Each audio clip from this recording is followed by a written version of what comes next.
வெளிநாட்டுக்கு போகணும் என்கின்ற எண்ணம் இருந்தால் மிகப்பெரிய அதிகாரம் படைத்தவர்களாக போங்க.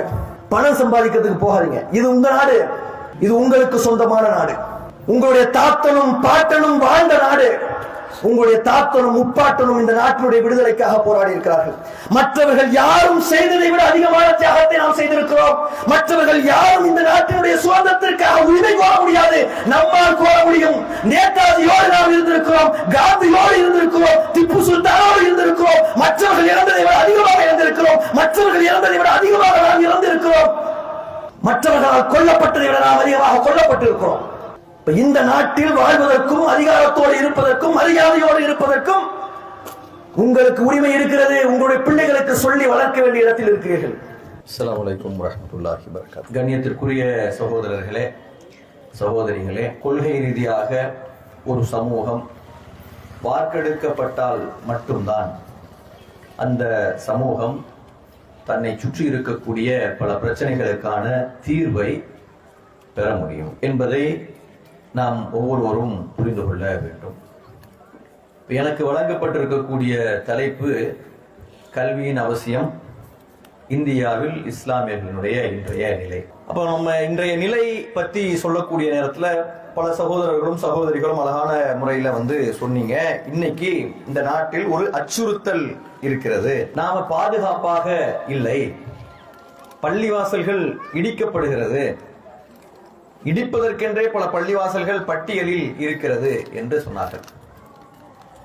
1992 பாபர் மசூதி என்கின்ற அந்த பள்ளிவாசல் இடிக்கப்படக்கூடிய நேரத்தில் அந்த இடத்தில், அதே இடத்தில் நாங்கள் பள்ளிவாசலை கட்டித்தருவோம் என்று சிலர் வாக்குறுதி எல்லாம் கொடுத்தாங்க. இன்னைக்கு எந்த இடத்தில் பள்ளிவாசல் இடிக்கப்பட்டதோ அந்த இடத்தில் இருந்து தள்ளி நமக்கு ஒரு இடத்தை கொடுத்து விட்டு இடித்த இடத்தில் வேறு ஒரு கோயிலை கட்டுவதற்குண்டான அனுமதி வழங்கப்பட்டு அந்த கோயிலும் கட்டி முடிக்கப்பட்டு விட்டது. இந்த பிரச்சனை வரக்கூடாது என்பதற்காக என்ன செஞ்சாங்கன்னு சொல்லி சொன்னா, 1991 ஒரு சட்டம் கொண்டு வந்தார். ஒரு பள்ளிவாசல் இருக்குது, ஒரு கோயில் இருக்குது, ஒரு குருத்வாரா இருக்குதுன்னு சொல்லி சொன்னா, அந்த இடத்துல இதுக்கு முன்னாடி வேற இருந்தது, இதை இடிச்சுட்டு அவங்க கட்டிட்டாங்கன்னு சொல்லிட்டு பிரச்சனையை யாரும் கிளப்பக்கூடாதுன்றதுக்காக என்ன செஞ்சாங்கன்னா 1991 வழிபாட்டு தலங்கள் உரிமை சட்டம், பாதுகாப்பு சட்டம் அப்படின்னு ஒரு சட்டம் கொண்டுதான். அந்த சட்டம் என்ன சொல்லுதுன்னா, இந்தியா சுதந்திரம் அடையும் போது 1947 இந்தியா சுதந்திரம் அடையும் போது எந்தெந்த வழிபாட்டு தலங்கள் எந்தெந்த நிலையில் யாருடைய கைகளில் இருந்ததோ அது அப்படியே தொடரும்.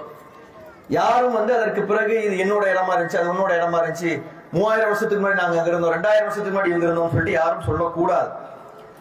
பாபர் மசூதியை தவிர்த்து, ஏன்னா அந்த பிரச்சனை ஆல்ரெடி இருக்குது, அந்த பிரச்சனையை தீர்த்ததுக்கு பிறகு வேற யாரும் எதையும் கிளப்பக்கூடாது என்று சொல்லி பாராளுமன்றத்தில் ஒரு தீர்மானம் நிறைவேற்றப்பட்டு அது சட்டமாகவும் மாறி அந்த சட்டம் இன்னும் நடைமுறையில் இருந்து கொண்டு இருக்கிறது. அப்போ பாபர் மசூதி இடிக்கப்பட்டதற்கு பிறகு வேற எந்த பள்ளிவாசல் பிரச்சனையும் கிளம்பி இருக்கக்கூடாது. ஆனால் அடுத்து கியான்வாபி என்கின்ற ஒரு பள்ளிவாசல் கிளப்பப்படுகிறது. கியான்வாபி பள்ளிவாசல்ல என்ன பிரச்சனை அவங்க சொல்றாங்க அப்படின்னு சொல்லி கேட்டா, அந்த கியான்வாபி என்கின்ற அந்த ஞான கிணறு என்று சொல்லப்படக்கூடிய அந்த பள்ளிவாசல் இன்று இருக்கக்கூடிய இடத்தில் இதற்கு முன்னர் ஒரு கோயில் இருந்தது, காசி விஸ்வநாதர் ஆலயம். அந்த ஆலயத்தை அவுரங்கசீப் என்கின்ற இஸ்லாமிய அரசன் சொல்றாங்க, அதுக்கு பின்னாடி வருவோம், அவன் இடித்து விட்டு அந்த இடத்துல இந்த பள்ளிவாசலை கட்டினான். இப்பவும் கூட அங்க இருக்கக்கூடிய பல பகுதிகள் ஒரு கோயிலுக்குண்டான விஷயங்கள்லாம் அதுல இருக்குது. என்ன விஷயங்கள் இருக்கு அப்படின்னு சொல்லி கேட்டா, அங்க இருக்கக்கூடிய ஒரு ஹவுல் என்று சொல்லக்கூடிய ஒளி செய்யக்கூடிய இடத்தில் இருக்கக்கூடிய அந்த ஃபவுண்டைன் சிவலிங்கம் தான் என்று சொல்றாங்க. சிவலிங்கம் கிடையாது அப்படின்னு சொல்லிட்டு சொல்லப்பட்டு, சமீபத்தில் வாரணாசியினுடைய கோர்ட்டே என்ன உத்தரவு கொடுக்குதுன்னு சொல்லி கேட்டா, அந்த ஞானவாபி பள்ளிவாசலினுடைய கீழ்தளத்துல இருக்கக்கூடிய பாதாள அறையில் இந்துக்கள் சென்று பூஜை செய்து கொள்ளலாம் அப்படின்னு சொல்லிட்டு ஒரு அனுமதியை வழங்குகிறார்கள். எந்த அடிப்படையில் வழங்குகிறார்கள் சொல்லி கேட்டா, இதற்கு முன்னர் இந்த மாதிரி அது நடந்து இருக்குது என்று சொல்கிறார். அடுத்து இன்னொரு பள்ளிவாசலுடைய பிரச்சனையை கிளப்புறாங்க. என்னன்னு சொல்லி கேட்டீங்கன்னா, மதுரா என்கின்ற இடத்தில் அது கிருஷ்ண ஜென்ம பூமி. எப்படி பாபர் மசூதி இருந்த அயோத்தியா ராம ஜென்ம பூமின்னு சொன்னாங்களோ, மதுராவில் இருக்கக்கூடிய ஷாஹி ஈத்கா என்கின்ற ஒரு பள்ளிவாசல் கிருஷ்ண ஜென்ம பூமி. அப்ப அந்த கிருஷ்ண ஜென்ம பூமியில் இருக்கக்கூடிய அந்த மதுரா பள்ளிவாசல் இடிக்கப்பட்டுதான் கட்டப்பட்டது என்று ASI என்று சொல்லக்கூடிய ஆர்கியாலஜிக்கல் சர்வே ஆஃப் இந்தியாவில் ஒரு தகவல் அறியும் உரிமை சட்டத்துல ஒருத்தர் ஒரு இது போடுறார். தகவல் அறியும் உரிமை சட்டம்னா என்ன? ஒரு அரசாங்க ஒரு நிறுவனம் ஒரு தகவலை தர வேண்டும் என்று சட்டம் சொல்லுது. இப்போ உதாரணத்துக்கு நீங்க வந்து மோடி என்ன படிச்சிருக்கிறாருன்னு சொல்லிட்டு அங்க இருக்கக்கூடிய ஒரு பல்கலைக்கழகத்தில் நீங்க கேட்டீங்கன்னா கொடுக்கணும். ஆனா கொடுக்க மாட்டாங்க, ஏன்னா அவர் என்ன படிச்சான்றது தெரியல. இப்ப அது வேற ஒரு பிரச்சனை. இப்படி யாரை குறித்தும் கேட்கலாம். உதாரணத்துக்கு இந்த தமிழ்நாட்டுல கவர்மெண்ட்ல எவ்வளவு முஸ்லிம்கள் வேலைக்கு இருக்கிறாங்க அப்படின்னு சொல்லிட்டு நீங்க ஒரு RTI, ரைட் டு இன்ஃபர்மேஷன், தகவல் பெறும் உரிமை சட்டம், அதுல நீங்க வந்து கேட்டீங்கன்னு சொன்னா உங்களுக்கு பதில் தரணும் என்பது கட்டாயம். அந்த மாதிரி ஒரு சட்டத்தை பயன்படுத்தி கேட்கப்பட்ட கேள்வியில் இந்த இடத்தில் இருந்த பள்ளிவாசல் எவ்வாறு வந்ததென்றால் ஏற்கனவே இருந்த கோயில் இடிக்கப்பட்டு தான் வந்ததுன்னு சொல்லிட்டு சமீபத்தில் ஒரு தகவல் வந்திருக்கு. அடுத்து ஷாஹி ஈத்கா பள்ளிவாசலையும் நொறுக்குவோம் என்கின்ற ஒரு தொனியில பேசிக்கொண்டிருக்கிறார்கள். பேசுவது சாதாரண நாட்கள்லாம் இல்ல, சட்டமன்றத்துல பேசுறாங்க. சட்டமன்றத்துல யாரு பேசுறதுன்னு சொல்லி கேட்டா, உத்தரப்பிரதேசத்தினுடைய முதலமைச்சராக இருக்கக்கூடிய யோகி ஆதித்யநாத் என்று சொல்லக்கூடியவர் சட்டமன்றத்துல என்ன பேசுறாருன்னு சொல்லி கேட்டா, 3 பள்ளிவாசல்கள் தான் நாங்க உங்ககிட்ட கேட்கிறோம், அந்த இடத்துல நீங்க எங்கள்கிட்ட கொடுத்துருங்க, எந்த பிரச்சனையும் உங்களுக்கு வந்து கிடையாது.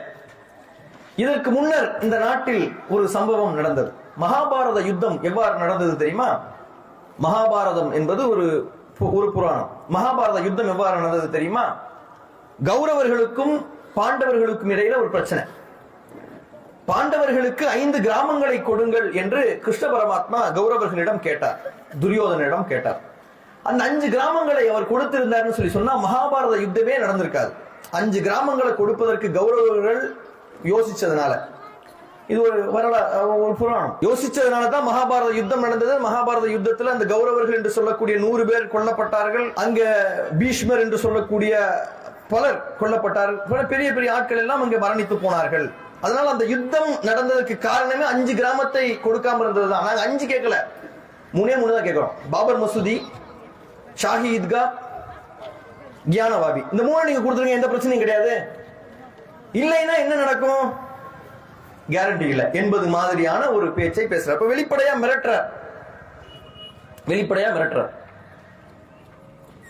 இந்த மாதிரி ஒவ்வொருவரும் இந்த வருஷத்துக்கு முன்னாடி இது இருந்தது, அந்த வருஷத்துக்கு முன்னாடி அப்படி இருந்தது என்று சொல்லி இறங்குவார்களே, ஆனால் இந்த நாடு வந்து நிம்மதியா இருக்காது என்பதற்காகத்தான் இந்த வழிபாட்டு தலங்களுடைய சட்டமே கொண்டு வரப்பட்டது. உதாரணத்திற்கு சொல்வதாக இருந்தால், தமிழகத்தில் இருக்கக்கூடிய பல இடங்கள், பல வழிபாட்டு தலங்கள் சமணர்களினுடைய, பௌத்தர்களினுடைய விகாரங்களாக, மடப்பள்ளிகளாக இருந்தது. அவை இடிக்கப்பட்டுத்தான் கோயில்கள் கட்டப்பட்டது என்று சொல்கிறார்கள். இப்ப அவர்கள் கேட்டாங்கன்னா என்ன செய்வோம்? இங்க இருக்கக்கூடிய ஒரு அரசாங்கத்தினுடைய நிறுவனத்தை நீங்கள் தோண்டி பார்த்தால் அதற்கு கீழே சில பள்ளிவாசலினுடைய எச்சங்கள் இருந்தால் அந்த பள்ளிவாசல் இடத்தை திருப்பி கொடுத்துருவாங்க. நமக்கு பள்ளிவாசலுக்கு சொல்லி கொடுத்துருவாங்களா? கடலூர் நம்ம கலெக்டர் ஆபீஸ் நல்லா தோண்டி பார்த்ததுக்கு கீழே இருக்கக்கூடிய இதை பயன்படுத்தி அந்த இடத்துல ஏற்கனவே ஒரு சர்ச் இருந்தது, அந்த சர்ச்சுக்கு கொடுத்துருவோம் சொல்லி கொடுத்துருவாங்களா? இல்ல அந்த இடத்துல ஒரு கோயில் இருந்தது, அந்த கோயில் இருந்ததுன்னு சொல்லி கொடுத்துருவாங்களா? மாவட்ட நீதிமன்றத்தை நல்லா தோண்டி பார்த்து அதுக்கு கீழே இருக்கிறத கொடுத்துருவாங்களா? அப்ப நீங்க தோண்டி பார்த்து கொடுப்பது என்பது இன்னைக்கு சட்டத்தில் இல்லை. ஆனால் இன்றைக்கு இந்த நாட்டில் எப்படிப்பட்ட ஒரு நிலைமை உருவாகிவிட்டது என்றால், குறிப்பாக இஸ்லாமியர்களுக்கு எப்படிப்பட்ட ஒரு சூழல் உருவாகிவிட்டது என்றால், நாங்கள் கேட்கிறோம், நீங்க கொடு, இல்லைன்னா நீங்க சந்திக்கக்கூடிய பிரச்சனைகளே வேறு என்பது மாதிரியான ஒரு சூழல் என்பது இந்த நாட்டில் நமக்கு இருந்து கொண்டு இருக்கிறது. நிலைமை வந்து எப்போ நம்ம யோசிக்கிற மாதிரி ரொம்ப சுலபமாலாம் இல்ல, ரொம்ப மோசமான ஒரு நிலையில் இந்த நாடு வந்து சென்று கொண்டு இருக்கிறது. அதை தெரியாதவர்களாகத்தான் நம்ம பலர் இருக்கிறோம். இப்ப இங்க கூட நம்ம இந்த விஷயத்தை கேட்கக்கூடிய நேரத்தில் நூற்றுக்கணக்கான பேர் வந்திருக்கிறீங்க. அதுல 1-2 தான் வந்து அதற்கு சொல்றீங்க. பலருக்கு இப்படிப்பட்ட ஒரு சம்பவம் இருக்குதானே தெரியல. மனசை வருத்தப்படக்கூடிய விஷயம் என்னன்னு சொல்லி கேட்டீங்கன்னா, சில இளைஞர்கள் எல்லாம் ஒன்று சேர்ந்து இருக்கக்கூடிய ஒரு சபையில 2002 குஜராத் கலவரம் தெரியுமா என்று கேட்டோம். ஆனால் உண்மையில் பெரும்பான்மையானவர்களுக்கு தெரியல.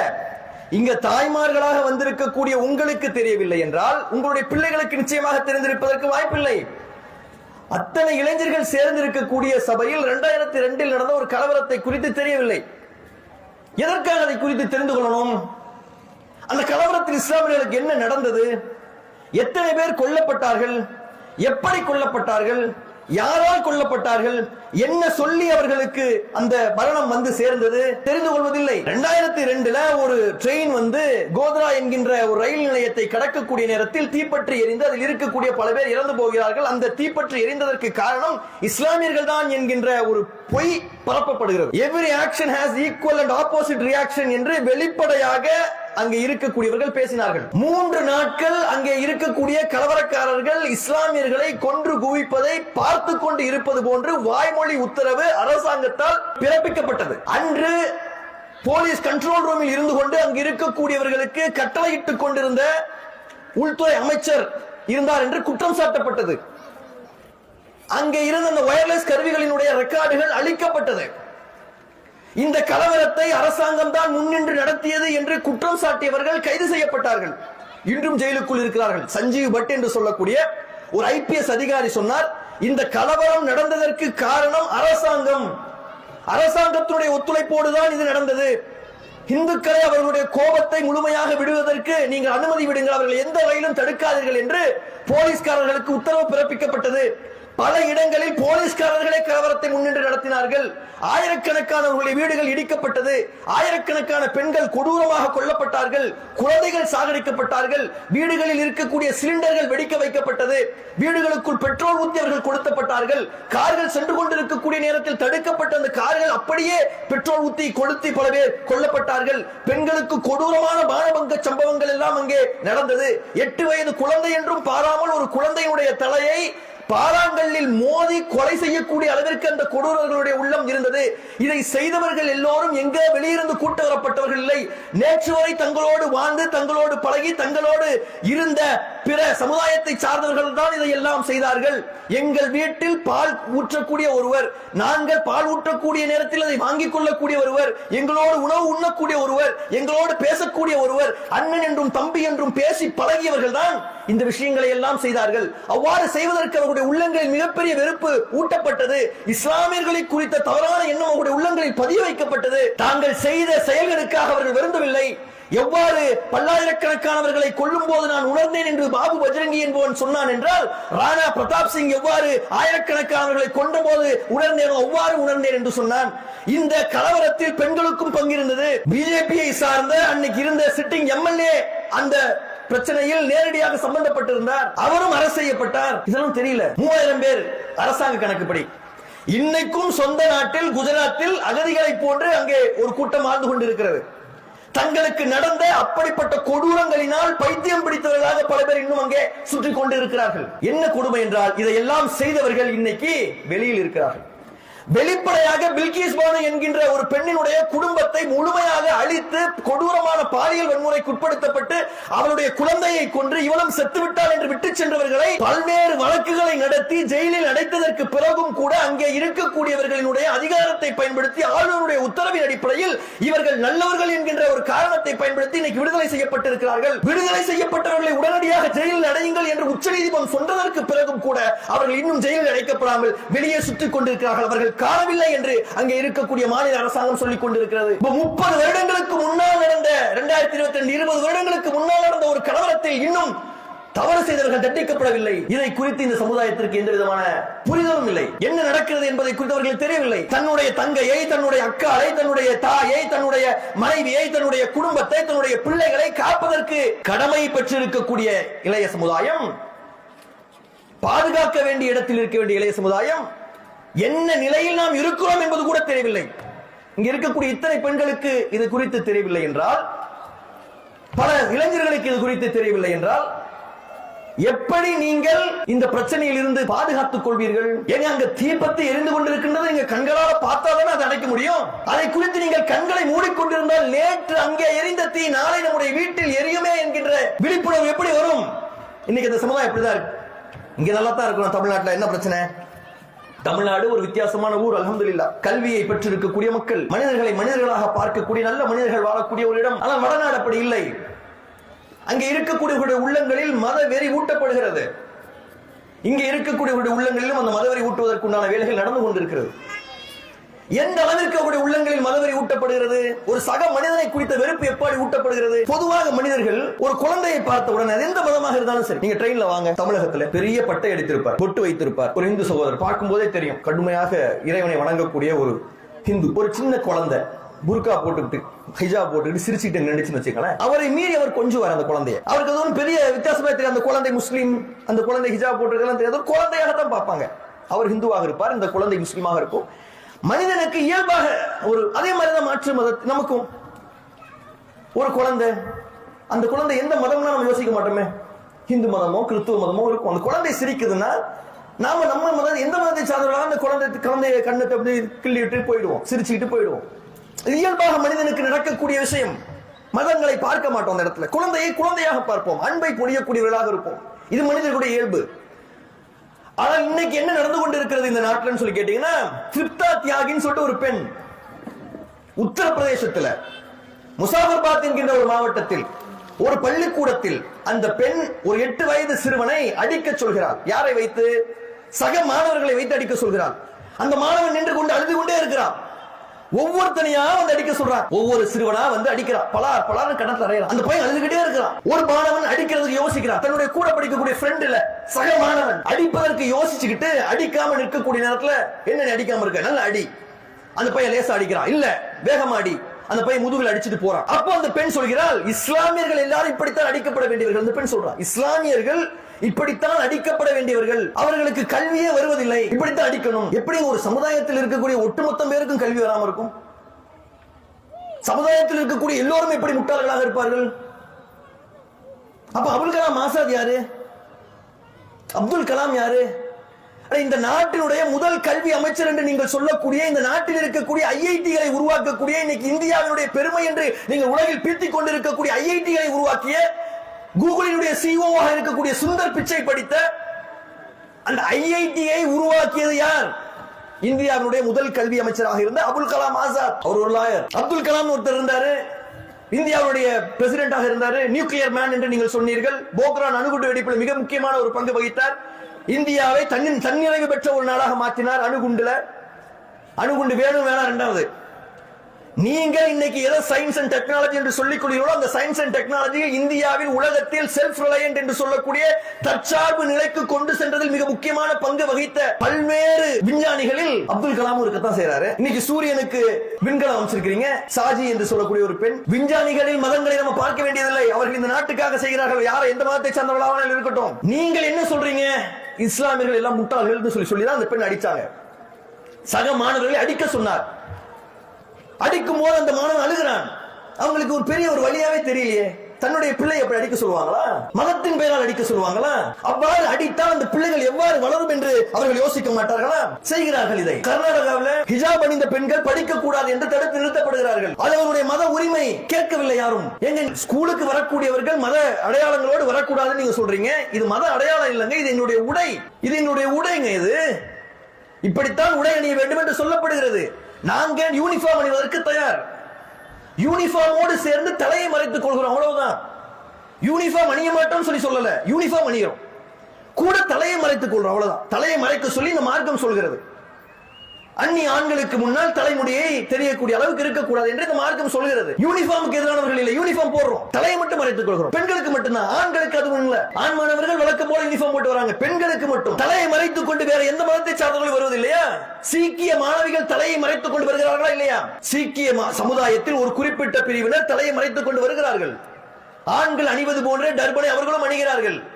அவ்வாறு அணியக்கூடிய நேரத்தில் பெங்களூரில் ஒரு பெண் தடுக்கப்படுகிறார். தடுக்கப்பட்ட அடுத்த சில நாட்களில் சீக்கிய சமுதாயத்தை சார்ந்தவர்கள் ஒரு வக்கீல் நோட்டீஸ் அனுப்புறாங்க. அடுத்த நாளே அந்த பெண் அனுமதிக்கப்படுகிறார். அப்ப அந்த சீக்கிய பெண்ணுக்கு தலையை மறைத்துக் கொள்வதற்கு படிப்பதற்கு அனுமதித்த அதே கர்நாடகாவில் ஏன் இஸ்லாமிய பெண்கள் தலையை மறைத்துக் கொள்வதற்கு தடுக்கப்பட்டார்கள்? இன்றைக்கு வரை அவர்கள் அனுமதிக்கப்படவில்லை. இன்றைக்கு வரை ஏன் தடுக்கப்படுகிறார்கள்? அதை ஏன் பெரும்பான்மையானவர்கள் சரி என்று பார்க்கிறார்கள்? அப்ப இங்க எங்கே சென்று கொண்டிருக்கிறோம் என்று பார்க்கணும். எந்த அளவிற்கு மக்களினுடைய மனதில் நம்மை குறித்த தவறான எண்ணம் பரப்பப்படுகிறது என்று பார்க்கணும். எவ்வாறு அவர்களால் சிந்திக்க முடியல? கழுத்தில் ஒரு சிலுவையை அணிந்து கொண்டு ஒருவரால் செல்ல முடிகிறது. இந்து பெண்கள் சிறுமிகள் தலையில ஒரு நெற்றியை ஒரு பொட்டு வைத்துக் கொண்டு செல்ல முடிகிறது. அது உங்களுடைய உரிமை, நாம எதுவும் கேட்கல. அப்படிப்பட்ட ஒன்றுதானே இந்த தலையில் முக்காடு அணிவது. ஒரு பெண் எந்த மதத்தை சார்ந்தவள் என்று பார்த்த உடனே தெரியாதா? மதங்களை பற்றி எங்களுக்கு இல்லை, நாங்க யூனிஃபார்ம் என்பது எதற்காக? பொருளாதார ரீதியாக ஏற்றத்தாழ்வுகள் இருக்கக்கூடாது. நல்ல பணம் இருக்கிறவன் பலபலன்னு சட்டை போட்டுட்டு போவோம், பணம் இல்லாதவன் கிழிஞ்ச சட்டை போட்டுட்டு போவோம், எல்லாரும் ஒரே மாதிரி சட்டை போட்டுட்டு போவோம் என்பதற்காக கொண்டு வரப்பட்டது யூனிஃபார்ம். அந்த யூனிஃபார்மிலேயே பல விதிவிலக்குகள் இருக்கிறது. ஆர்மியிலேயே இருக்குது. ஆர்மியில் ஜெனரலாக இருக்கக்கூடிய பல சீக்கியர்கள் டர்பன் அணிந்திருக்கிறார்கள். அது அவங்களுடைய மத உரிமை, அவர்கள் ஆடை உரிமை, இந்திய அரசியலமைப்பு சட்டம் அவர்களுக்கு கொடுத்திருக்கக்கூடிய உரிமை. ஆனால் இந்த உரிமை இஸ்லாமியர்களுக்கு மட்டும் பல இடங்களில் பறிக்கப்படுகிறது. அதை பலர் சரி காண்கக்கூடிய நிலைமையும் இன்னைக்கு இருக்கு. வசதியாக சில விஷயங்களை மறந்துடுறாங்க. இஸ்லாமியர்களுக்கு மட்டும் இந்த விஷயம் நடக்குது. சேத்தன் சிங்னு சொல்லிட்டு ஒருத்தர் ட்ரெயின்ல பல பேரை சுட்டுக் கொன்றார். இஸ்லாமியர்களாக தேடி தேடி போய் சுட்டுக் கொன்றார். சேத்தன் சிங் ஒரு RPF சோல்ஜர் சுட்டுக் கொன்றார். என்ன சொல்லிட்டு சுட்டுக் கொண்டார்? இஸ்லாமியர்கள் எல்லாம் பாகிஸ்தானுக்கு போ, இங்க இருக்கக்கூடியவனா இருந்தா நீ பேசாம மோடிக்கும் யோகி ஆதித்யநாத் ஓட்டு போறதா தான் இல்லைன்னா நீ வெளியே போ என்று சுட்டு சாகடித்தார். எப்படி ஒரு மனசு வந்துச்சு அவருக்கு? அப்பாவிகளையே சுட்டுக் கொண்டாரு. காலையில் 5 மணிக்கு எந்திரிச்சு பாத்ரூம் போனவன், ஒளி செய்ய போனவன் சுட்டு காலி பண்ணிட்டார். தாடி வச்ச பெரிய தாடி வச்சாலும் சக மனிதனை கொள்வதற்கு எப்படி மனசு வருது? எந்த காரணம் இல்லாமல் கொள்வதற்கு எவ்வாறு மனது வருகிறது? நடக்குது. சில நாட்களுக்கு நடந்த சம்பவம். ராஜஸ்தான் மாநிலத்தில் கோட்டா என்கின்ற ஒரு நகரம், பெரிய இந்த மாதிரி கோட்டா என்கின்ற நகரம் எப்படின்னு சொன்னா பெரிய பெரிய எக்ஸாம்ஸ் சொல்லுவாங்கல்ல, IIT-ல படிக்கக்கூடிய மாணவர்கள் படிப்பதற்கு JEE ஒரு பரீட்சை இருக்கு. இந்த JEE என்கின்ற பரீட்சையை வெற்றி பெறுவதற்கு பயிற்சி கொடுப்பதற்கு இந்தியாவிலேயே மிக ஃபேமஸான நகரம் எதுன்னு சொல்லி கேட்டா கோட்டா தான். அந்த கோட்டா என்கின்ற நகரத்துல ஒரு பள்ளிக்கூடத்தில் இருந்த 3 இஸ்லாமிய ஆசிரியர்கள் நேற்று சஸ்பெண்ட் செய்யப்பட்டிருக்கிறார்கள் 2 நாளைக்கு முன்னாடி. என்ன காரணம் சொல்லி கேட்டா, அவர்கள் மதம் மாற்றுகிறார்கள், இஸ்லாமிய மதம் மாற்றுகிறார்கள், லவ் ஜிஹாத் செய்கிறார்கள் என்று சொல்லி மதம் மாற்றி 3 பேர் சஸ்பெண்ட். நேற்று அந்த பள்ளிக்கூடத்தை சார்ந்த குழந்தைகள், பிற மதத்தை சார்ந்த சிறுவர்கள் நின்று அழுது கொண்டு இருக்கு. எதற்கு நீங்க அவங்களை மாத்தினீங்க? அவங்க அந்த மாதிரி எந்த தவறும் செய்யவில்லை, நீங்கள் பொய் சொல்றீங்க, யாரோ ஒரு சிலருடைய காரணத்துக்காக நீங்க செய்யறீங்க. என்ன நடந்துச்சு ராஜஸ்தான்ல? ஒன்னே ஒண்ணுதான் நடந்துச்சு. ராஜஸ்தான்ல ஆட்சி மாறிச்சு. கொஞ்ச நாள் மாடி வரையும் ஆட்சி செய்து கொண்டிருந்த காங்கிரஸ் போயிட்டு இன்னைக்கு பிஜேபி வந்திருக்கு. இப்ப பிஜேபி ஆட்சிக்கு வந்த உடனே என்ன நடக்கும்? இஸ்லாமியர்களுக்கு எதிரான விஷயங்கள் ஒன்னொன்னாக செய்ய ஆரம்பிப்பார்கள். மத்திய பிரதேசம் என்கின்ற மாநிலத்துல பிஜேபி ஆட்சிக்கு வந்துச்சு. பிஜேபி ஆட்சிக்கு வந்த உடனே முதல்ல என்ன முடிவு செஞ்சாங்க தெரியுமா? பொது இடங்களில் கறி விற்க கூடாது. இதான் முதல்ல மக்களுக்கு ரொம்ப முக்கியமான, மக்கள் முன்னேறுவதற்கு தேவையான ஒரு அறிக்கையை யார் கொடுத்தாங்கன்னு சொல்லி சொல்லிட்டா, இந்த மத்திய பிரதேசத்தில் ஆட்சி மாறணும். இதை யாரு செய்யறாங்கன்னு சொல்லி கேட்டீங்கன்னு சொல்லி சொன்னா, ஒரு குறிப்பிட்ட மக்கள் செய்யறாங்க. ஒரு இஸ்லாமிய டீச்சர் பெண் பள்ளிக்கூடத்துக்கு அவங்க டீச் பண்றதுக்காக போகக்கூடிய நேரத்தில் சக மாணவர்கள் ஒரு டீச்சரை மோசமான வார்த்தைகளால் சொல்றாங்க. அந்த பெண்ணை கிண்டல் பண்றாங்க, கொச்சையான வார்த்தைகளை சொல்லி அந்த பெண்ணை கிண்டல் பண்றாங்க. அந்த பெண், அந்த டீச்சர் அழுது கொண்டே ஓடுறாங்க. முஸ்லீம் டீச்சர். அந்த பெண்ணுக்கு நடத்தப்படுகிறது அந்த கொடுமை. அப்போ குறிப்பாக இஸ்லாமியர்களின் மீதான வெறுப்பு என்பது கல்வி நிலையங்களில் இன்றைக்கு வடநாட்டில் தொடர்ச்சியாக விதைக்கப்படுகிறது. இஸ்லாமியர்கள் அந்த கல்வியை வெறுக்கக்கூடிய அளவிற்கான ஒரு சூழல் கொண்டு செல்லப்படுகிறது. கல்வியை விட்டுவிட்டு வேறு இடத்திற்கு செல்ல வேண்டும் என்கின்ற நிலை உருவாகிறது என்றால் நாம் தெரிந்து கொள்ள வேண்டிய மிக முக்கியமான ஒன்று, நீங்கள் கல்வியை பெறுவதை இங்கு இருக்கக்கூடிய பாசிச சக்திகள் விரும்பவில்லை. அவர்களுக்கு கல்வி எப்பவுமே எரிச்சல் மூட்டக்கூடியதுதான். ரொம்ப தாழ்த்தப்பட்ட பிற்படுத்தப்பட்ட மக்கள் எல்லாம் கல்வி பெற்றுவிடக் கூடாது என்பதுதான் அவங்களுடைய மிக முக்கியமான ஒரு பிரச்சனை. இடஒதுக்கீடுன்னு சொல்ல உடனே வேணாம் சொல்லி சொல்லுவாங்க. ஏன்?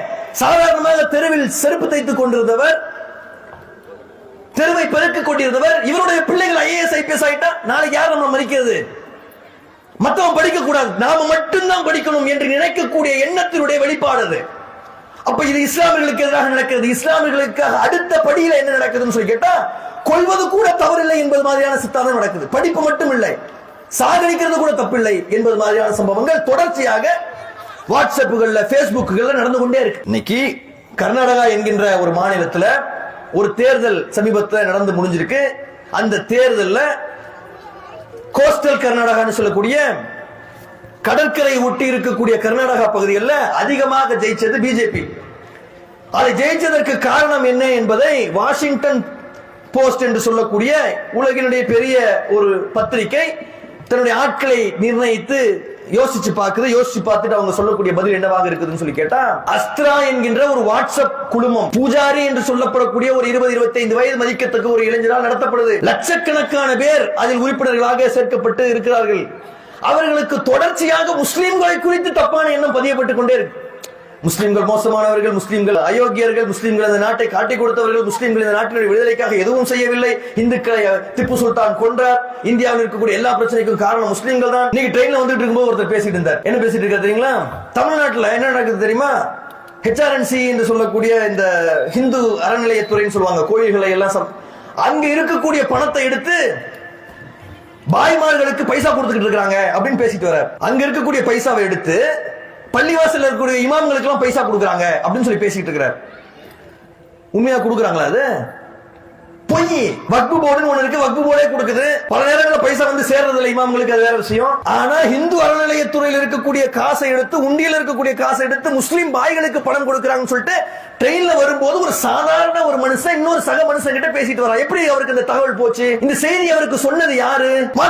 வாட்ஸ்அப் பேஸ்புக்குகள்ல வரக்கூடிய தகவல்களை இன்னைக்கு மக்கள் மத்தியில் தொடர்ச்சியாக. அப்ப நான் என்ன சொல்ல விரும்புறேன்னு சொல்லி கேட்டீங்கன்னா, இங்க இருக்கக்கூடிய பிரச்சனை என்னவென்று நாம் புரிந்து கொள்ள வேண்டுமே. ஆனால் கண்ணியத்திற்கு உரியவர்களே, தொடர்ச்சியாக உங்களுக்கு எதிரான பிரச்சனை பரப்பப்பட்டுக் கொண்டே இருக்குது. உங்களுக்கு எதிராக முஸ்லிம்கள் என்றால் மோசமானவர்கள் என்பது போன்ற ஒரு எண்ணம் என்பது தொடர்ச்சியாக மனதில் விதைக்கப்பட்டுக் கொண்டே இருக்கிறது, திட்டமிட்டு விதைக்கப்படுது. இது என்ன செஞ்சிரும்? இதனால பெரிய நஷ்டமா என்றால் பெரிய நஷ்டம். இதனால இது பெரிய பாதிப்பை கொண்டு வந்து கொடுக்கும். இப்ப பாத்தீங்கன்னா ஜெர்மனி என்ற ஒரு நாடு இருந்ததுங்க. ஹிட்லர்னு நீங்க எல்லாம் கேள்விப்பட்டிருப்பீங்க. இரண்டாவது உலக போர்ல இப்படி சின்னோட மீஸ் வச்சுட்டு ஒருத்தர் இருப்பார்ல, ஹிட்லர். அப்படி பயங்கரமா பேசுவார். இன்னைக்கு மோடியை கூட இன்னைக்கு ஹிட்லரோட ஒப்பிட்டு கொண்டிருக்கிறாங்க. சும்மா சொல்லல. இன்னைக்கு நீங்க இந்த கூகுள்லாம் பாத்துருக்கீங்களா? கூகுள் உங்க பிள்ளைங்க சர்ச் பண்ணும் பாத்தீங்களா? ஸ்கூல் ப்ராஜெக்ட்லாம் கூகுள் சர்ச் பண்ணி தான் நீங்க பல பேர் பண்ணிட்டு இருக்காங்க, சின்ன பிள்ளைங்க. அந்த கூகுள்ல போய் பாசிஸ்ட் அப்படின்னு சொல்லி போட்டு தெரியுங்க. பாசிஸ்ட்னா என்ன? மக்களை கொன்று குவிக்கக்கூடிய மோசமான ஆட்சியாளர் என்று அர்த்தம் ஏறக்குறைய. அப்படின்னு போட்டுட்டேன்னா மோடியினுடைய முகத்தை காட்டுது. எது? கூகுள். அதுவே தேடி காமிக்குது. நம்மளால யாருமே சொல்லிக் கொடுக்கல, முஸ்லீம் எல்லாம் சொல்லல. செயற்கை நுண்ணறிவு, ஆர்டிபிஷியல் இன்டெலிஜென்ஸ், கம்ப்யூட்டராவே சொல்லக்கூடியது. அது சொல்லுது மோடியை பாசிஸ்ட் சொல்லுது. உடனே நீங்க மேல வழக்கு போட்டிருக்காங்க. அப்படிப்பட்ட ஒரு பாசிஸ்ட் தான் ஹிட்லர். இப்படி இருப்பார். நாசி கட்சின்னு ஒரு கட்சி அவர் ஜெர்மனியில் நடத்தினார். லட்சக்கணக்கான யூதர்களை கொன்று குவித்தார். சாகடிச்சதெல்லாம் யாரு? அந்த யூதர்களை கொன்று குவித்ததெல்லாம் யாரு? சாதாரண ஒரு இன்ஜினியர், ஒரு டாக்டர், ஒரு பார்மசிஸ்ட் என்று சொல்லக்கூடிய ஒரு மருந்து வியாபாரம் பண்ணக்கூடியவர் சக மனுஷனை கொள்றான். ஒரு டாக்டர் யூதன் என்கின்ற ஒரு காரணத்துக்காக அந்த சிறுவனுக்கு விஷ ஊசியை போட்டு கொள்றான். ஒரு இன்ஜினியர் ஒரு ட்ரெயின் இதுல போகிக்குள்ள நிறைய பேரை, நூற்றுக்கணக்கானவர்களை போட்டு அடைச்சி மூடி கொள்றான்.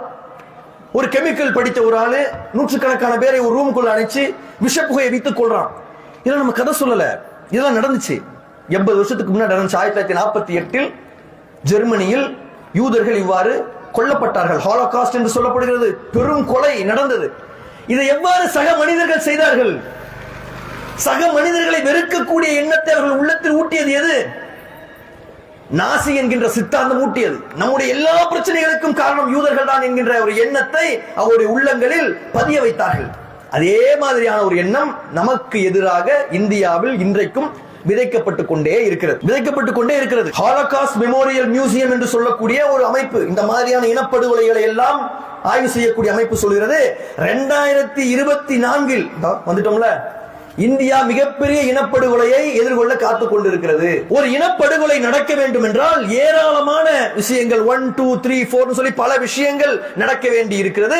அதில் பெரும்பான்மையான விஷயங்கள் நடந்து முடிந்து விட்டது. இந்தியாவில் ஒரு சில விஷயங்கள் மட்டும்தான் பாக்கி, இன்னும் சில நாட்கள் நடந்துரும் என்று சொன்னது. இவங்க யார் அப்படின்னு சொல்லி கேட்டீங்கன்னா, இவங்க உகாண்டா என்கின்ற ஒரு நாட்டில் இதற்கு முன்னாடி இதே மாதிரி ஒரு கலவரம் நடக்கும் என்று கணித்து சொன்னவர்கள். அப்படியே நடந்துச்சு.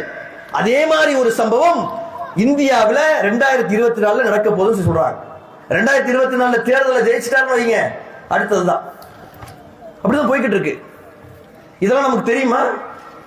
நம்ம பிள்ளைகளுக்கு தெரியுதா? அதெல்லாம் நம்ம பிள்ளைகளுக்கு தெரியறது கிடையாது. அதெல்லாம் பத்தி நமக்கு என்னத்துக்கு என்பது போன்ற ஒரு சம்பவத்தில், ஒரு நிலையில் இன்றைக்கு இந்த சமுதாயம் இருந்து கொண்டு இருக்கிறது. நம்ம மக்கள் என்ன பண்ணிட்டு இருக்கான்னு சொல்லி கேட்டீங்கன்னா, ரஜினி சங்கி கிடையாது அப்படின்னு சொல்லிருக்காங்க. ரஜினி சங்கியா இருந்தா என்ன, சங்கியா இல்லைன்னா என்ன பேசிக்கிட்டு இருக்கான். நம்மால் ரஜினி சங்கி கிடையாது. லால் சலாம்னு ஒரு படம் வந்துச்சு, சரிங்களா? வேலூர் மாவட்டத்துல ஒரு தியேட்டர் வாசல்ல இந்த தாடி வச்சு தொப்பி போட்டு ஒரு பாய் ஃபாத்தியா ஓதுறார். அல் ஃபாத்திஹா எதுக்குடா ஓதுற? படம் வெற்றி பெறணுமா? ஏன் அதுல மொய்தீன் பாயா நடிச்சிருக்கிறான்? யார்? ரஜினிகாந்த் மொய்தீன் பாயா நடிச்சதுனால ஒரு பாயா நடிச்சார்ல. அப்படி இஸ்லாமிய சமுதாயம் அதனால பூத்து குலுங்கிடுச்சு. அவர் பாயா நடிச்சதுனால அவருக்கு லட்சக்கணக்கில் வந்துச்சு, அவர் பொண்ணுக்கு பணம் வந்துச்சு. உனக்கு என்ன வந்துச்சு? நீ நடுத்தரவுல தான் நிக்கிற, இன்னும் நடுரோட்டில் தானே இருக்கிற. உன்னுடைய குடும்பத்திற்கு என்ன கிடைத்தது? உன்னுடைய சமுதாயத்திற்கு என்ன கிடைத்தது? உன்னுடைய மார்க்கத்திற்கு என்ன கிடைத்தது? மானம் கெட்ட சமுதாயமாக இஸ்லாமிய சமுதாயம் இருக்கிறது. அந்த படத்தினுடைய வெற்றிக்காக பயந்து ஃபாத்தியா ஓதிக்கிட்டு இருக்கிறான். இந்த பைத்தியங்களை நிறைந்து இருக்கக்கூடிய சமுதாயமாக இந்த சமுதாயம் இருந்து கொண்டிருக்கு. பைத்தியங்கள் தான். மார்க்கமும் தெரியவில்லை, சமூகத்தை குறித்தும் அறிவில்லை. மார்க்கத்திற்கு முரணான ஒரு காரியத்தை தியேட்டர் வாசலில் நின்றுட்டு பாத்தியா ஓதி அறிவற்றவர்களே என்று கேட்கக்கூடிய அளவிற்கு இன்னைக்கு இஸ்லாமிய சமுதாயம் இருந்து கொண்டிருக்கிறது. இதை குறித்து ஒரு கவலையே கிடையாது. என்ன எதை பற்றியும் அவர்களுக்கு யோசனையே கிடையாது. இவ்வளவு மோசமான ஒரு சூழலை போய்கிட்டு இருக்கிறோமே, இதற்கு எப்படி கல்வி தீர்வாக இருக்கும்? இன்னைக்கு போய்கொண்டிருக்கக்கூடிய விஷயங்கள் நம்ம சொன்னதா சும்மா கொஞ்சோடு சொல்லி இருக்கோம்.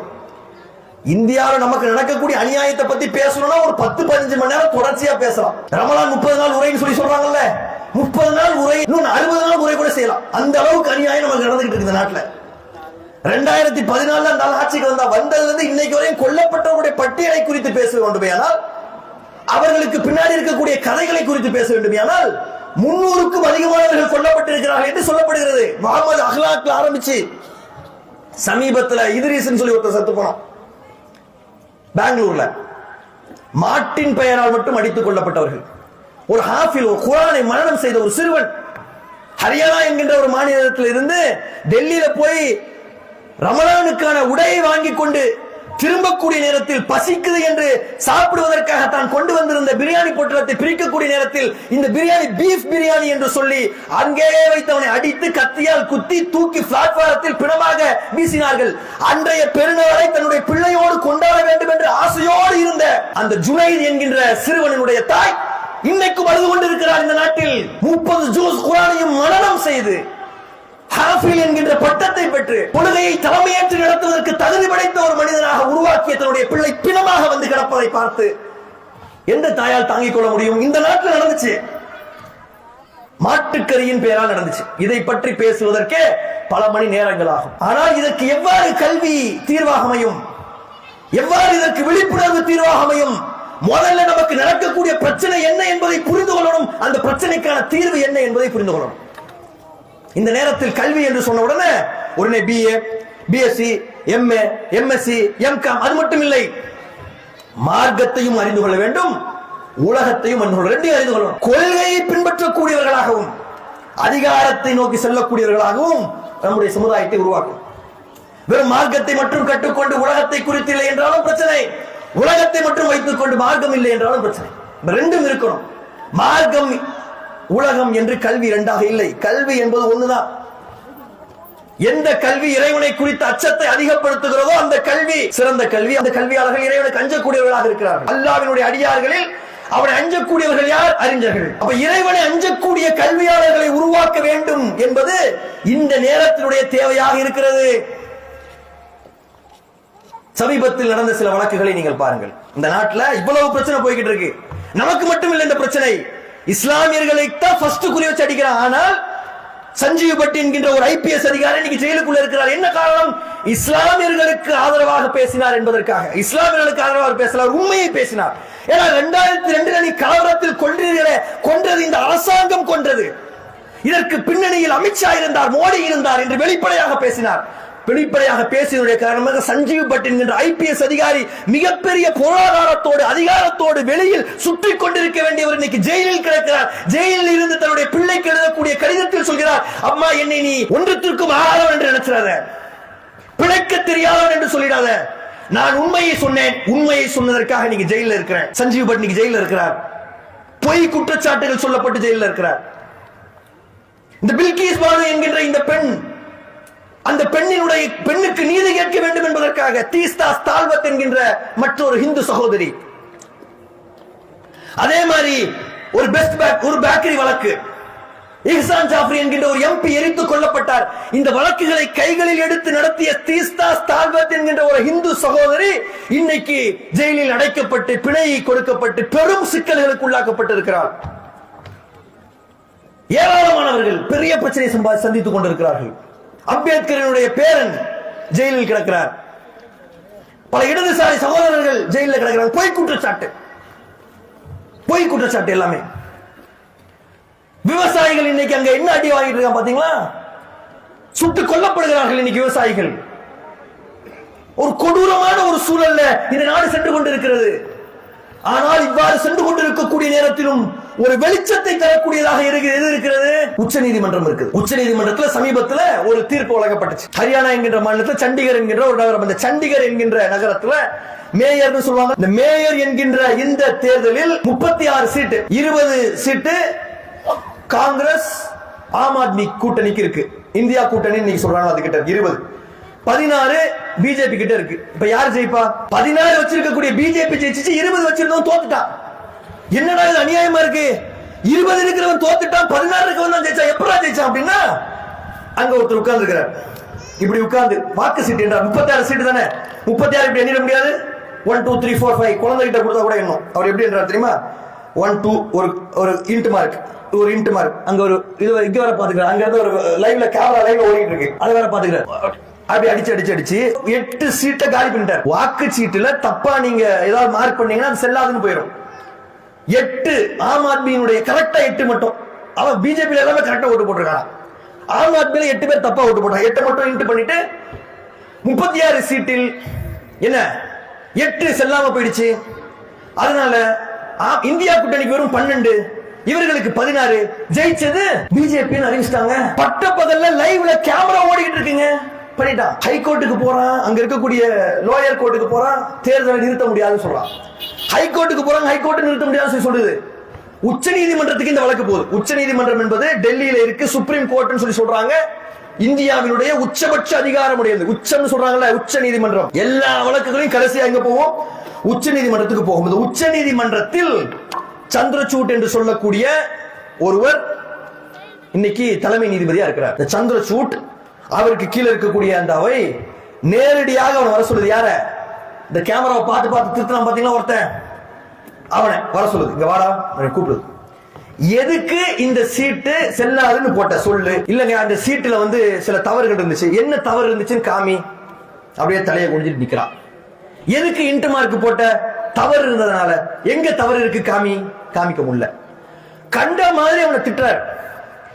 இது இந்தியாவினுடைய ஜனநாயக படுகொலை என்று சொல்றார். தேர்தல் நடத்தக்கூடிய அதிகாரி நேரடியாக ஒரு உச்ச நீதிமன்ற தலைமை நீதிபதியால் குறுக்கு விசாரணை செய்யப்பட்டது இந்தியாவினுடைய 75-80 ஆண்டு கால வரலாற்றில் இதுதான் முதல் தடவை. ஒரு நாட்டினுடைய மாநகராட்சி தேர்தல் இந்த மாதிரி தான் ஒரு இடமா இருக்கும். அது திருநெல்வேலி அளவுல, கடலூர் அளவுல இருக்கக்கூடிய ஒரு இடத்துல ஒரு மேயர் எலெக்ஷன் நடக்குது. அங்க வந்து அநியாயம் பண்றாங்கன்னு சொல்லி கூப்பிட்டு டெல்லிக்கு கூப்பிட்டு அவனை திட்டி, இது மிக மோசமானதுன்னு சொல்லி உச்ச நீதிமன்றத்திற்கு உச்சபட்ச அதிகாரம் ஒன்று இருக்கு. உச்சபட்ச அதிகாரம். அந்த தீர்ப்பை எவனும் கேள்வி கேட்கவே முடியாது. அப்படிப்பட்ட ஒரு அதிகாரம் உச்ச நீதிமன்றத்துக்கு இருக்கு. ஆர்டிகல் 142 சொல்றாங்க. பிரிவு 142 அரசியலமைப்பு சட்டத்தினுடைய பிரிவு 142 பயன்படுத்தி பிஜேபி வெற்றி பெற்றது செல்லாது, திரும்ப இன்னொரு தேர்தல் நடத்த வேண்டியதில்லை. உச்ச நீதிமன்றமே அறிவிக்கிறோம். தேர்தலில் ஜெயிச்சது ஆம் ஆத்மி தான். ஆம் ஆத்மியை மேயரா முதல்ல எலெக்ட் பண்ணுன்னு சொல்லிட்டு ஒரு தீர்ப்பை கொடுத்திருக்காங்க. இந்திய வரலாற்றில் மிக முக்கியமான ஒரு தீர்ப்பாக இந்த தீர்ப்பு பார்க்கப்படுகிறது. மிக முக்கியமான தீர்ப்பாக இந்த தீர்ப்பு பார்க்கப்படுகிறது. இன்றைக்கு மண்டையை சொரிந்து கொண்டு இருக்கிறாங்க. யாரு? இந்த கொலை பண்றதெல்லாம் பண்ணிட்டு இருக்காங்க பாத்தீங்களா? இந்தியாவில் ஆட்சிக்கு வந்த உடனே இரண்டாவது இன்னொரு தீர்ப்பு வருது. எலக்டோரல் பாண்ட் அப்படின்னு சொல்லி ஒரு தீர்ப்பு. எலக்டோரல் பாண்ட்னா தேர்தல் பத்திரம்னு சொல்றோம். இதுக்கு முன்னாடி ஒரு 15-20 வருஷத்துக்கு முன்னாடி எல்லாம் தேர்தலில் ஒரு அரசியல் கட்சி போட்டி போடணும் என்ன செய்வாங்கன்னா, வசூல் பண்ணுவாங்க. சரிங்களா? காசு கேட்பாங்க. பணம் இருக்கக்கூடிய ஆளுங்க என்ன செய்வாங்க? பணம் கொடுப்பாங்க, ரசீது கொடுப்பாங்க. அந்த ரசீது யார் கொடுத்தான்னு சொல்லி தெரியும். தேர்தல் ஆணையம்னு சொல்லி ஒண்ணு இருக்குல்ல, தேர்தல் நடத்துது, அதான் தேர்தல் ஆணையம். தேர்தல் ஆணையம் என்ன செய்யும்னா, 20,000 ரூபாய்க்கு மேல யாராவது கொடுத்திருக்காங்கன்னு சொல்லி சொன்னா அதெல்லாம் அந்த லிஸ்ட்டை கேட்கும். லிஸ்ட்டை கேட்டு யார் யாருப்பா 20,000 மேல கொடுத்திருக்கா? அப்துல் காதர் கொடுத்திருக்காரு, ஆறுமுகம் கொடுத்திருக்காரு. ஓகே, இதை பார்ப்பதற்கான வசதி ஒரு 20 வருஷத்துக்கு முன்னாடி இருந்தது. இப்ப என்னன்னா, இந்த தேர்தல் பத்திரம் வந்ததுக்கு பிறகு எத்தனை கோடி வேணாலும் வாங்கிக்கலாம். யாரு கொடுத்தானே தெரியாது. எப்படி வாங்குறது? ஸ்டேட் பேங்க் ஆஃப் இந்தியான்னு ஒண்ணு இருக்கும். அங்க யாராவது ஒருத்தர் போவார், பாய் அப்படி போய் 5 கோடி ரூபாய்க்கு தேர்தல் பத்திரம் கொடுங்க அப்படின்னு கேட்பார். யாருக்குங்க? பிஜேபிக்கு 5 கோடி. உங்க பேரு கீரு எல்லாம் இதை நான் தந்துடுறேன் வச்சுக்கோங்க. இவரு தேர்தல் ஆணையத்துக்கே கொடுக்க மாட்டார். தேர்தல் ஆணையம் கேட்டாலும் இவர் கொடுக்க மாட்டார். அந்த சட்டம் அப்படி சொல்லுது. இது பெரிய அளவுக்கு ஊழல் செய்வதற்கான வாய்ப்பை கொடுக்கும். எந்த கட்சி ஆட்சியில் இருக்கோ அந்த கட்சி தான் நிறைய காசு போகும். எதிர்கட்சிக்கு காசு போகாது.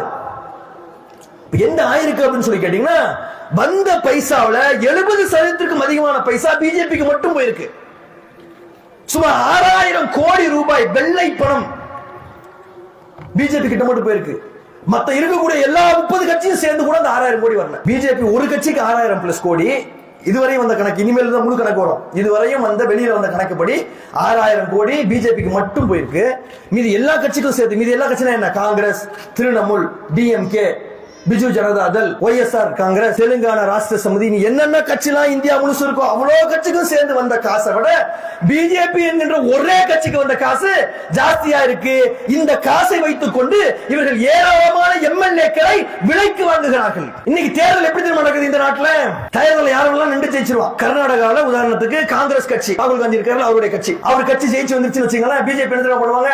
ஓ, உங்களுக்கு 15 எம்எல்ஏ ஜாஸ்தியா இருக்கா, ஆளுக்கு 300 கோடி, அந்த 15 எம்எல்ஏ இந்த பக்கம் வந்துருவான். நாளைக்கே பிஜேபி சேர்ந்துருவான். சேர்ந்த உடனே என்ன, ஜெயிச்ச காங்கிரஸ் போயிடும், பிஜேபி ஆட்சி அமைச்சரும். இப்படி பல மாநிலங்களில் நூற்றுக்கணக்கான எம்எல்ஏக்களை பணம் கொடுத்து வாங்கி ஆட்சியை கவிழ்த்திருக்கிறார்கள். இந்த வழக்கிலும் சுப்ரீம் கோர்ட் என்ன தீர்ப்பு கொடுத்தது தெரியுமா? இந்த எலக்டோரல் பாண்ட் என்கின்ற தேர்தல் பத்திரம் உடனடியாக ரத்து செய்யப்படுகிறது. இமிடியேட்டா. இது அரசியலமைப்பு சட்டத்திற்கு எதிரானது. பெரிய அளவுல பிஜேபிக்கு செம்ம டென்ஷன். ஏற்கனவே நிறைய சம்பாதிச்சா, அதை வச்சு விஷயம். இனிமேல் அவன் சம்பாதிக்கிறதுக்கு ஒண்ணும் இல்ல, நிறைய காசு வாங்கிட்டா. இனிமேல் அவன் என்ன வாங்க போறான்றது ரொம்ப குறைவுதான். இருந்தாலும் இனிமேல் வாங்க முடியாது என்கின்ற ஒரு நிலை வந்துருச்சு. பிஜேபிக்கு மிகப்பெரிய தர்ம சங்கடமான நிலை, மோசமான ஒரு சூழலுக்கு போயிடுச்சு. இப்போ என்னன்னா, இவ்வளவு பெரிய பிரச்சனைகள் இந்த நாட்டில் நடந்து கொண்டிருக்கக்கூடிய நேரத்தில் ஆளக்கூடியவர்கள் எவ்வளவு பெரிய அதிகாரம் படைத்தவர்களாக இருந்தாலும் அவர்களை கேள்வி கேட்கக்கூடிய தெம்பும் திராணியும் மிக்க உச்சநீதிமன்ற நீதிபதி கிட்ட என்ன இருந்தது? கல்வியும் அதனால் கிடைத்த அதிகாரமும் இருந்தது. இது நம்ம கிட்ட இல்ல, இன்னைக்கு முஸ்லிம்கள் கிட்ட இல்ல, இன்னைக்கு முஸ்லிம்கள் கிட்ட கிடையாது. ஏன் நமக்கு அதிகாரம் வேண்டும்? ஏன்னா நம்மை போல வேற யாரும் புரிந்து கொள்ள முடியாது. முஸ்லிம்களுக்கான பிரத்யேகமான பிரச்சனைகள் சில இருக்கு பாருங்க, அதை நம்மை போல வேற யாராலும் புரிந்து கொள்ள முடியாது. இதை நாம சொல்லல. அமெரிக்கான ஒரு நாடு இருக்கு தெரியுமா உங்களுக்கு? அந்த நாட்டுல வெள்ளையர்களும் இருப்பாங்க, கருப்பர்களும் இருப்பாங்க. 2 இனத்தை சார்ந்த வெள்ளையர்கள் தான் எல்லா அதிகாரமும் பெற்றவர்களாக அமெரிக்காவில் இன்னைக்கு வரை இருந்துகிட்டு இருக்கிறாங்க. சரிங்களா? கருப்பர்கள் தொடர்ச்சியாக ஜெயிலில் தண்டனை அனுபவித்துக் கொண்டே இருந்தார்கள். தொடர்ச்சியாக தண்டனை அனுபவித்துக் கொண்டே இருந்தார்கள். ஒரு குறிப்பிட்ட கருப்பின நீதிபதி உச்ச நீதிமன்றத்திலிருந்து நீதிபதியாக வந்தார். நீதிபதி ஜட்ஜாக வந்தார்.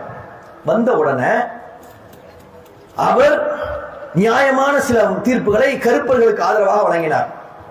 அவர் பிரிஞ்சு போகக்கூடிய நேரத்தில் அங்க இருக்கக்கூடிய வெள்ளை இனத்தை சார்ந்த நீதிபதிகள் எல்லாம் சொல்றாங்க, இந்த குறிப்பிட்ட நீதிபதி இந்த சீட்டுக்கு வந்ததற்கு பிறகுதான் உண்மையில் கருப்பர்கள் சந்திக்கக்கூடிய பிரச்சனைகளை எங்களால் புரிந்து கொள்ள முடிந்தது.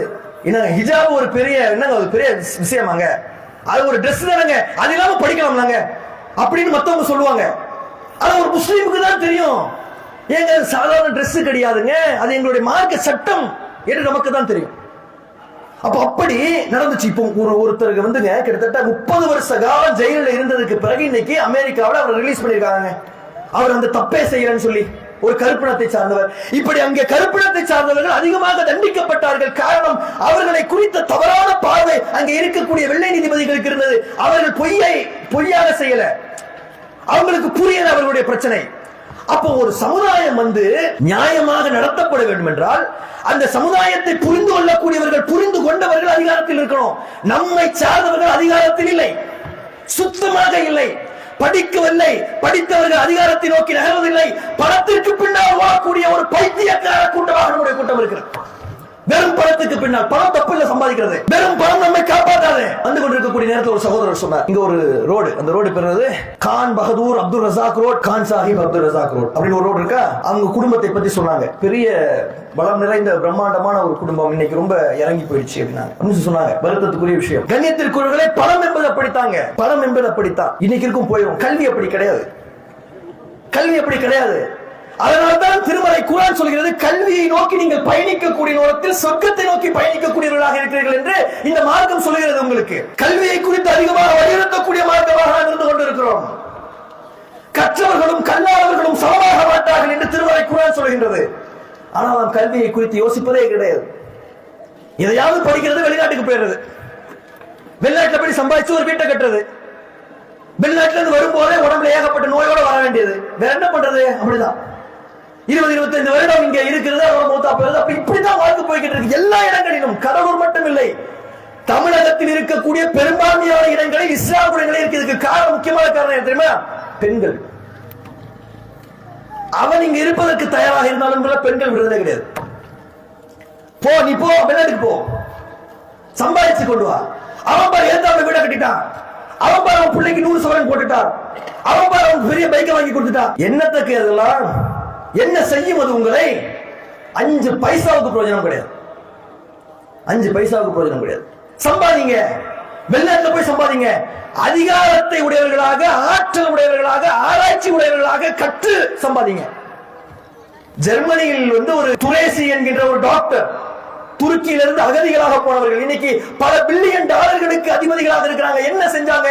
கோவிட் என்கின்ற அந்த பிரச்சனைக்கு மருந்து கண்டுபிடித்தார்கள். உலகத்தில் முதலில் வெளியான ஃபைசர் நிறுவனத்தினுடைய கோவிட் தடுப்பூசியை கண்டுபிடித்தது யாருன்னா இந்த டாக்டர் துரேசி என்கின்ற இந்த குடும்பத்தை சார்ந்தவர்கள் தான் கண்டுபிடிச்சாங்க. ஒஸ்லேன் என்று சொல்லக்கூடிய டாக்டர் ஒஸ்லேன், துரேசி, இந்த 2 பேர் கணவன் மனைவி, 2 பேருமே டாக்டர்கள். கண்டுபிடிச்சாங்க. பல பில்லியன் டாலர்கள் நீங்க சம்பாதிக்கிறாங்க. சம்பாதிங்க, அப்படி சம்பாதிங்க. நீங்க உலகம் மாறிடுச்சா இல்லையா? பெரிய அளவுக்கு படிச்சுட்டு பிரம்மாண்டமா சம்பாதிங்க. போதுமான அளவுக்கு படிச்சுட்டு நிறைய சம்பாதிங்க. வேற 1000 2000த்துக்காக குடும்பத்தை விட்டு வெளிநாட்டுக்கு போய் கிடக்குற என்ன வாழ்க்கை? அதுக்கு மிக முக்கியமான பங்கு பெண்கள். கல்வியுடைய அவசியத்தை பெண்கள் உணர்வதில்லை. அதனால் அவர்களுடைய பிள்ளைகளுக்கு சொல்வதில்லை. பணம் தான் உங்களுக்கு முக்கியமாப்படுது. இன்னைக்கு இவ்வளவு பிரச்சனைகளை இந்த இந்திய நாட்டில் இஸ்லாமியர்கள் சந்தித்துக் கொண்டிருக்கக்கூடிய நேரத்தில், அவர்களுக்கு குரல் கொடுக்கக்கூடிய இடத்தில், அவர்களுக்கு அதிகாரத்தை பெற்று தரக்கூடிய இடத்தில் இந்த கல்வி இருக்கிறதே, அந்த கல்வி என்பது நம்முடைய சமுதாயத்திற்கு வேண்டும் என்பதை எப்போது உணர்ந்து கொள்ள போகிறோம்? இது மார்க்கத்தில் நமக்கு இருக்கக்கூடிய கடமை இல்லையா? நீங்கள் மரணிக்கக்கூடிய நேரத்தில் உங்களுடைய பிள்ளைகளை மற்றவர்களிடம் கையேந்தக்கூடிய நிலையில் விட்டுவிட்டு சென்று விடாதீர்கள் என்று சொல்லக்கூடிய மார்க்கத்தில் இருக்கிறீர்கள். நீங்கள் எத்தனை லட்சம் கோடிகளை நீங்கள் சம்பாதித்தாலும் அந்த பணம் நாளைக்கு நம்மை காப்பாற்றுமா என்று தெரியாது. அதிகாரம் நிச்சயமாக காப்பாற்றும். அல்லாஹ்வினுடைய கல்வி உங்களை காப்பாற்றும். இறையச்சத்தோடு கூடிய நீங்கள் கல்வியை உங்களுடைய பிள்ளைகளுக்கு கொடுப்பீர்கள். ஆனால் எப்படிப்பட்ட பிரச்சனையை சமாளிக்கக்கூடியவர்களாக உங்களுடைய பிள்ளைகள் மாறிவிடுவார்கள். பாலஸ்தீனத்தில் என்ன நடக்குது இன்னைக்கு? பாலஸ்தீனம் என்கின்ற ஊரில் லட்சக்கணக்கானவர்கள் இன்னைக்கு கொல்லப்பட்டுக் கொண்டிருக்கக்கூடிய இந்த நேரத்தில் அதை காப்பாற்றக்கூடிய இடத்தில் இருக்கக்கூடியவர்கள் யாராக இருக்கிறார்கள்? உலகத்தினுடைய மக்கள் மத்தியில் இந்த விஷயங்களை கொண்டு போய் சேர்க்கக்கூடியவர்களாக யார் இருக்கிறார்கள்? அபு ஹம்சா என்று சொல்லக்கூடிய ஒரு பத்திரிகைக்காரர், தன்னுடைய வீட்டின் மீது குண்டு போடப்படுகிறது, தன்னுடைய பிள்ளைகள் கொல்லப்படுகிறார்கள், ஆனாலும் அவர் இந்த பிரச்சனையை குறித்து உலக அரங்கிற்கு கொண்டு போய் சேர்க்கிறார். இன்னைக்கு பாலஸ்தீனர்களை குறித்து பெரிய அளவிற்கு ஆதரவு உலகத்தில் வந்திருக்குது. இன்னைக்கு போர் நிற்கிறது 2வது. ஆனால் வெளிப்படையாக சொன்னார்கள், இஸ்ரேல் லாஸ்ட் தி பெர்செப்ஷன் வார் என்று சொல்லக்கூடிய மக்களினுடைய மனநிலை என்கின்ற அந்த நிலையில், அந்த போரில் இஸ்ரேல் என்பது தோற்றுவிட்டது. உலகம் சொல்லுது. இஸ்ரேல் என்பது நீங்க சாதாரண நினைக்காதீங்க, அயோக்கியர்கள் தான், ஆனால் அதிகாரம் படைத்தவர்கள். அவர்களை எதிர்த்து அரசியல் செய்யக்கூடிய அளவிற்கு இவர்கள் வந்ததற்கு காரணம் இவரும் படிச்சிருக்காங்க. தெளிவாக மக்கள் மத்தியில் கொண்டு போய் சேர்க்கிறார். பாசம் யூசுப் என்கிற ஒரு டாக்டர் பாலஸ்தீனத்தில் நடக்கக்கூடிய பிரச்சனைகளை புள்ளி விவரத்தோடு பிபிசியில் உட்கார்ந்து பேசுறார். மக்களுடைய உள்ளங்களை கலங்க செய்கிறது. அங்கே இருக்கக்கூடிய சில போட்டோகிராஃபர்ஸ், அல் ஜசீரா என்கிற பத்திரிகையில் ஒரு குழந்தை படக்கூடிய சிரமத்தை, இடிந்து கிடக்கக்கூடிய வீட்டை, ரத்த சகதியோடு தன்னுடைய பிள்ளையை தூக்கி கொண்டு ஓடக்கூடிய ஒரு தகப்பனை, கண்ணீர் விட்டு கலரக்கூடிய ஒரு தாயை, அங்கே சிரமப்பட்டுக் கொண்டிருக்கக்கூடிய அந்த ஹாஸ்பிட்டலில் நடக்கக்கூடிய பிரச்சனைகளை 20,000-30,000 பேர் பயன்படுத்தக்கூடிய ஒரு கழிவறையை படம் பிடித்து உலகத்திற்கு கொண்டு போய் சேர்க்கிறான். உலகத்துடைய மக்களினுடைய உள்ளங்கள் கலங்குகிறது. அங்கே இருக்கக்கூடிய டாக்டர்கள், அங்கே டாக்டர்கள் செய்யக்கூடிய சேவை, அங்கே இருக்கக்கூடிய உங்களுடைய மனங்களை கவர்கிறது. ஒரு அமெரிக்க நர்ஸ் சொல்றாங்க, அங்க பல டாக்டர்கள் இருந்தாங்க, பல நர்சுகள் இருந்தாங்க, அவர்கள் எல்லாம் எங்களோடு வருவதற்கு தயாராக இல்லை. அமெரிக்காவை சார்ந்த என்னை அவர்கள் வெளியே அனுப்பிவிட்டார்கள். ஏன் வெளியே அனுப்பினாங்க? இனிமேல் நீங்க இருக்க முடியாது என்கின்ற ஒரு சூழல், நீங்க போங்க என்று வெளியே அனுப்பிட்டாங்க. அவர்கள் தான் எங்களுக்கு, நான் பசியோடு இருக்கக்கூடிய நேரத்தில் அவர்கள் தான் எனக்கு உணவு கொடுத்தாங்க. அமெரிக்க நர்ஸ் சொல்றாங்க. அந்த பாலஸ்தீனத்தில் இருக்கக்கூடிய டாக்டர்களும் நர்சுகளும் அமெரிக்காவில் இருந்து வந்த நர்ஸுக்கு அவங்க தான் எனக்கு தண்ணி கொடுத்தாங்க, அவங்களுடைய உணவை எங்களுக்கு கொடுத்தார்கள். என்னுடைய பாஸ்போர்ட்டை கைகளில் வைத்துக் கொண்டு அங்கே இருக்கக்கூடிய இமிகிரேஷன் ஆபீசர் கிட்ட அவ்வளவு சண்டையிட்டு என்னை வெளியேற்றினார்கள். வெளியேறக்கூடிய நேரத்தில் நான் அவர்களிடம் கேட்டேன், இவ்வளவு தூரம் வந்துட்டீங்களே எல்லை வரையும், நீங்களும் என் கூடயே வந்துருங்களேன், பத்திரமா நீங்க இருந்துப்பீங்களே என்று நான் அவர்களிடம் கேட்கும் போது அவர்கள் சொன்னார்கள், இல்லை, இது எங்கள் பூமி, இவர்கள் எங்கள் மக்கள், வாழ்விலும் சாவிலும் நாங்கள் இவர்களோடுதான் இருப்போம் என்று அவர்கள் சொன்னார்கள். இந்த மக்களுக்கோ வாழ்வோம், அல்லாஹ் நாடினால் இவர்களோட மரணிப்போம் என்று சொல்லி அந்த டாக்டர்களும் நர்சுகளும் அங்கே இருந்தார்கள். அந்த அமெரிக்க நர்ஸ் சொல்லி, என்னுடைய இதயம் அவர்களுக்காக துடிக்கிறது, இனி ஒரு வாய்ப்பு கிடைத்தால் அங்கே நான் செல்வதற்கு விரும்புகிறேன் என்று அந்த அமெரிக்க நர்ஸ் சொல்றார். அங்க இருக்கக்கூடிய டாக்டர்கள், நர்சுகள், பத்திரிகையாளர்கள் அவ்வளவு பெரிய வேலையை செய்யறாங்க. பாலஸ்தீனத்தை குறித்த விஷயம் ஒட்டுமொத்த உலகத்திற்கும் போய் சேர்வதற்கு அங்கே இருக்கக்கூடிய கல்வியாளர்களுடைய நிலை காரணமாக இருக்கிறது. ஆதிலா ஹாஷிம் என்று சொல்லக்கூடிய ஒரு பெண் வக்கீல் ஐசிஜே என்று சொல்லக்கூடிய இன்டர்நேஷனல் கோர்ட் ஆஃப் ஜஸ்டிஸில் சவுத் ஆப்பிரிக்காவிற்கு ஆதரவாக வாதாடுகிறார். வாதாடக்கூடிய அந்த பெண்மணி எடுத்து வைத்த வாதங்கள் அங்கே இருக்கக்கூடிய நீதிபதிகளுடைய உள்ளங்களை கலைக்கிறது. இஸ்ரேல் என்று செய்து கொண்டிருப்பது இனப்படுகொலை உடனடியாக நிறுத்தப்பட வேண்டும் என்று மறைமுகமாகவும் நேரடியாகவும் உத்தரவை பிறப்பிக்கிறது. மிகப்பெரிய அளவிற்கு இஸ்ரேல் சாத்வீக ரீதியாகவும் தார்மீக ரீதியாகவும் சட்ட ரீதியாகவும் தோல்வி அடைந்து விட்டது. இன்னைக்கு நடந்து கொண்டிருக்கக்கூடிய போர் என்பது அமெரிக்கா என்கின்ற ஒரு நாட்டினுடைய வீட்டோ பவரை மட்டும் வைத்துக் கொண்டு நடந்து கொண்டிருக்கு, வேற எதுவுமே இல்லை. 200க்கும் அதிகமான நாடுகளினுடைய ஆதரவு பாலஸ்தீனத்திற்கு இருக்கு. வெறும் சில நாடுகளினுடைய ஆதரவு மட்டும்தான் இன்னைக்கு இஸ்ரேலுக்கு இருக்கு. இப்படிப்பட்ட ஒரு சூழல்ல நாம் இருந்து கொண்டிருக்கிறோம் என்றால் இதற்கு காரணம் அவருடைய கல்வி. வெறும் உலக கல்வி மட்டுமில்லை, அவர்கள் பின்பற்றக்கூடிய மார்க்கமும் இதற்கு காரணமாக இருக்கிறது. இவ்வளவு பிரச்சனைகள் நடக்கக்கூடிய நேரத்திலும், இவ்வளவு மிகப்பெரியவர்கள் அவர்களை சூழ்ந்திருக்கக்கூடிய நேரத்திலும், உலகத்தினுடைய வல்லரசு என்று கருதப்படக்கூடிய அமெரிக்கா, மிகப்பெரிய ஆயுதங்களை வைத்திருக்கக்கூடிய இஸ்ரேல், அணு ஆயுதங்களை வைத்திருக்கக்கூடிய நாடுகள் எல்லாம் தன்னை சூழ்ந்திருக்கக்கூடிய நேரத்திலும் எவ்வாறு வெறும் 15 லட்சம் பேர் கைகளில் சிறு சிறு ஆயுதங்களை வைத்துக் கொண்டு ஆயுதங்கள் கூட இல்லாமல் இவர்களை எதிர்க்கிறார்கள் என்று உலகம் வியந்து கொண்டிருக்கிறது. திருமலை குர்ஆனில் இருக்கக்கூடிய ஒரு வசனம் தான் நினைவுக்கு வருகிறது. மக்கள் எல்லாம் உங்களுக்கு எதிராக ஒன்று திரண்டு விட்டார்கள், நீங்கள் அவர்களை குறித்து அஞ்சிக் கொள்ளுங்கள் என்று அவர்களுக்கு சொல்லப்பட்ட போது அவர்கள் சொன்னார்கள், ஹஸ்புனல்லாஹ், எங்களுக்கு இறைவன் போதுமானவன், வனிஹுமல் வக்கீல், அவனே மிகச்சிறந்த பொறுப்பாளன் என்று அந்த மக்கள் சொன்னார்கள் என்று திருமலை குர்ஆனில் வரக்கூடிய அந்த வாசகத்தை பாலஸ்தீனத்தில் இருக்கக்கூடிய மக்கள் தினந்தோறும் சொல்கிறார்கள். தங்களுடைய தலையில் குண்டு விடும் போதும், வீடுகள் இடிந்து விடும் போதும், தங்களுடைய குழந்தைகள் கைகளில் பிணமாக கிடக்கக்கூடிய நேரத்திலும், லட்ச சகதியில் தன்னுடைய குடும்பத்தை எடுத்துக்கொண்டு போய் அடக்கம் செய்துவிட்ட பிறகும் கூட எங்களுக்கு அல்லாஹ் போதுமானவன் என்கிற வார்த்தை அவருடைய வாய்களில் இருந்து வருகிறது. உள்ளங்களை உருக்கக்கூடியதாக இருக்கிறது. உலகத்தில் இருக்கக்கூடிய ஒவ்வொரு மக்களும் இதை பார்த்து வியக்கிறார்கள். அமெரிக்காவில் இந்த மக்களை பார்த்து பல பேர் இஸ்லாத்தை தழுவினார்கள். பல பேர் இஸ்லாத்தை தழுவினார்கள். இந்த பெண்களை பார்த்து ஆஸ்திரேலியாவில் பல பேர் இஸ்லாத்தை தழுவினார்கள். ஒண்ணுமில்ல, எப்படி இந்த நேரத்தில் இவர்கள் இவ்வளவு தைரியமாக இருக்கிறார்கள்? இவ்வளவு பிரச்சனைகள் நடந்ததற்கு பிறகும் எவ்வாறு அவர்கள் தங்களுடைய வாழ்க்கையை அடுத்த நிலைக்கு வாழ முடிகிறது? இவ்வளவு பிரச்சனைகள் நடக்கக்கூடிய நேரத்திலும் இன்னா லில்லாஹி வ இன்னா இலைஹி ராஜிஊன் என்கிற வார்த்தையை சொல்லிவிட்டு அவர்கள் சென்று விட்டார்கள். நாங்களும் செல்லக்கூடியவர்கள் என்று தைரியமாக களத்தில் நிற்பதற்கான அந்த உறுதி எவ்வாறு அவர்கள் வந்தது? இஸ்லாம், திருமறை குர்ஆன் என்று அவர்கள் நம்புகிறார்கள். அந்த திருமறை குர்ஆனை படிக்கிறார்கள். அமெரிக்காவில் பல பேர் இஸ்லாத்தை ஏற்றார்கள், ஆஸ்திரேலியாவில் பல பேர் ஏற்றார்கள். அப்போ இந்த கல்வி என்பது இந்த சமுதாயத்திற்கு மிக முக்கியமாக தேவை. அது இன்று இல்லை என்பதை நீங்கள் உணர்ந்து கொள்ள வேண்டும். உங்களுடைய பிள்ளைகளுக்கு இதை குறித்து வெளிப்படையாகவும் எடுத்து சொல்ல வேண்டிய கடமை இங்கே இருக்கக்கூடிய ஒவ்வொரு பெண்ணுக்கும் ஆணுக்கும் இருக்கிறது.